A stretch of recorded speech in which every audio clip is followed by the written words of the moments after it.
अनाया को वीरा ग्रुप में job join किए 2 हफ्ते हुए थे। नई सी, शर्मीली, लेकिन बेहद स्मार्ट।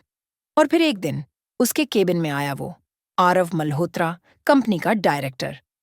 पहली बार जब उनकी आंखें मिलीं, वक्त ठहर गया।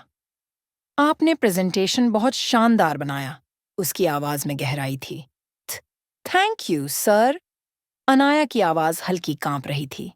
उस दिन के बाद आरव को जैसे हर चीज में बस अनाया ही दिखती। कॉन्फ्रेंस रूम हो या कैफे की लाइन, आंखें उसे ढूंढ ही लेती। एक रात अनाया को ऑफिस में देर हो गई। बाकी सब जा चुके थे। तभी पीछे से आवाज आई, लेट वर्किंग मिस वर्मा। वो मुड़ी तो आरव खड़ा था, हाथ में 2 कॉफी। थोड़ा और काम है, पर आप, शायद तुमसे मिलने का बहाना था। कॉफी के कप धीरे धीरे हाथ से होठों तक पहुंचे, लेकिन आंखें अब भी एक दूसरे में उलझी थीं। आरव ने धीरे से उसके बालों को कान के पीछे किया। तुम्हारी आंखें बहुत बोलती हैं। अनाया की सांसें तेज थीं। और आप बहुत खतरनाक हो। शिमला की बिजनेस ट्रिप पर वो दोनों एक ही होटल में थे।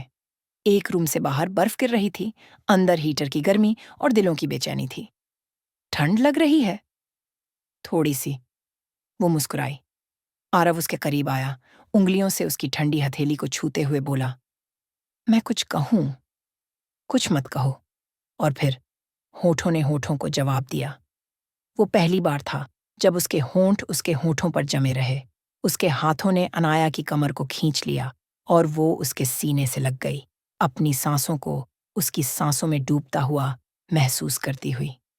धीरे धीरे कपड़ों की परतें उतरने लगीं और जिस्म एक दूसरे की गर्मी को पहचानने लगे।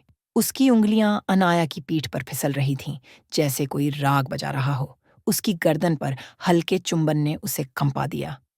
आरव, श्श, आज सिर्फ महसूस करो। बिस्तर पर चादरें सिमट गईं और एक दूसरे की बाहों में 2 जिस्म, 2 रूह एक हो गईं। सुबह उसकी बाहों में आंख खोलते हुए अनाया बोली, ये सब सही है ना? आरव ने उसे कसकर अपने सीने से लगा लिया। तुम्हारे बिना कुछ भी सही नहीं लगता। तुम मेरी जिंदगी हो। और उसी दिन आरव ने पूरी कंपनी के सामने कहा, मैं अनाया से प्यार करता हूं और अब ये रिश्ता सिर्फ दिल का नहीं, जिंदगी भर का है।